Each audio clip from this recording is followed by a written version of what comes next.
Good morning, good afternoon, good evening, or much good depending on your location. Please join in the struggle to liberate our people from the contraption. Like and share videos. The news update.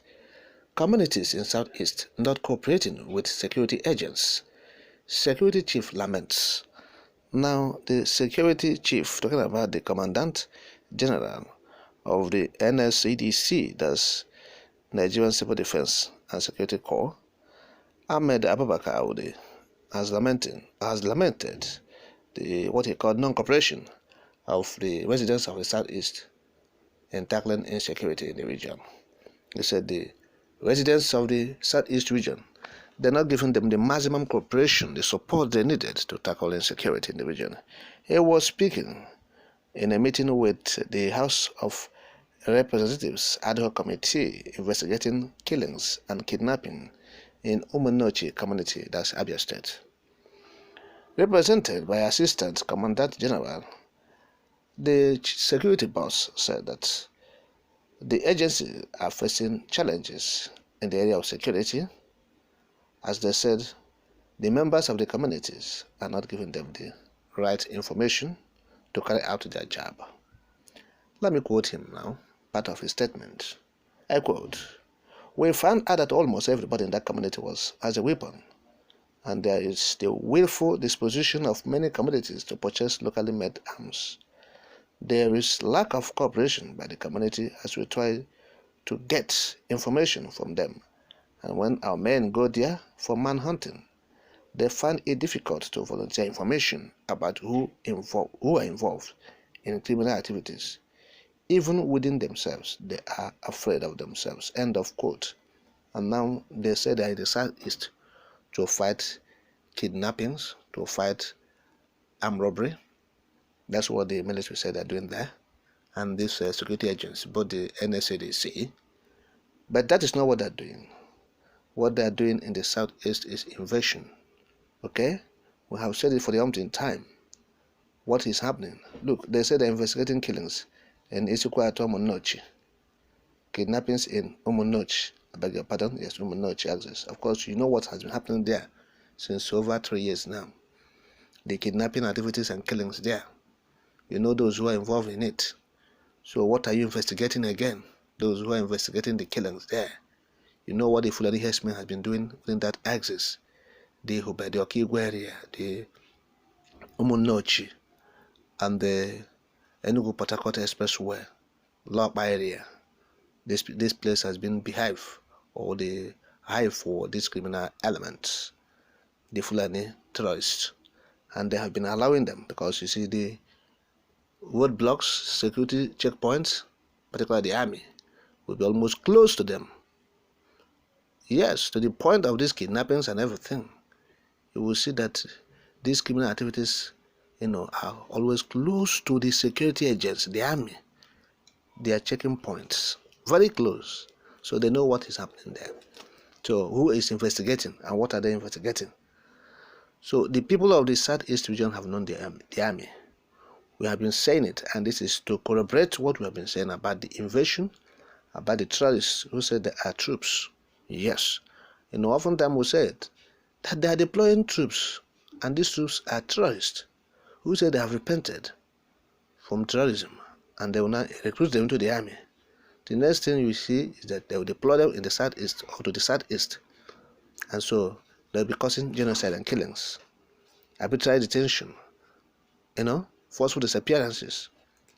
So the people of the zone have noticed that, and they're not giving them any information. So what information are you giving to them to come and kill people, invade communities? We have been saying it, that they have the confidence to stay with those who carry guns that are not security agents in Nigeria. We have been saying it. Yes, people feel at home when seeing those people than the Nigerian army. That is the situation. That's the level it has degenerated to. The Nigerian army and troops, they're security agents. So they feel more protected. And that's why you have seen that the people have their weapons. Like I have said, look, say the communities are purchasing local arms. Of course, I appreciate him for saying that the communities are purchasing it, not the villagers, and not the individuals are purchasing weapons. Other communities are purchasing weapons to give to their locally security, vigilante to protect them. Yes, that's what people are doing. They have resorted to this self-help because the government have abandoned them. The army is into this. The Nigerian army, you see these security checking points or army checking points very close to where these things are happening, these criminal activities are happening. Okay? So the people have lost hope in this so-called Nigerian army and the other security agents. They are all corrupt. So they are trying to protect themselves because self-defense is not a crime. You must not allow people to, take your life out because you are obeying law. The first law is to protect yourself. The first law is defend yourself. The first law is to keep yourself alive. That's the first law. You won't allow people to come and destroy your life because of the failure of government or governance, failure. So the people have said, look, we must protect ourselves. We must protect ourselves. That's what's happening. So if they like, they should go and they will lament to, to eternity. They should continue lamenting. People are not cooperating and they will not cooperate. We have said people should, devise means. Communities should involve local vigilantes, and that's what they have been doing to fish out criminal elements within themselves. Because we know that there must be criminals in every clan, even in the best country. So let them have the security agents, talking about the local vigilantes, made up of people from their communities, who will always fish out these criminal elements within them. But for this invasion, these troops, this army to come and say that they don't want it or that, nowhere. People are not cooperating and we say it's good like that because they are coming to invade communities, continue genocide. That is it. So we appreciate these communities in eastern Nigeria for what they are doing, for protecting themselves, for creating local vigilantes to ward off criminals because they know these criminals. The local vigilante will know them.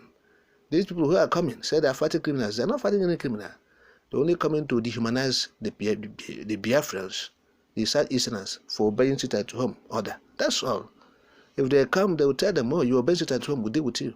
That's what they will come to do.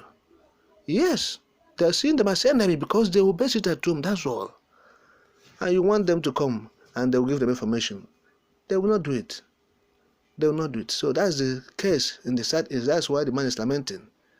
The NSCDC boss is lamenting, and we are telling him he can take to the bank. Nobody will give him information to come and kill them, to come and invade communities. All right? Yes. So that's the situation.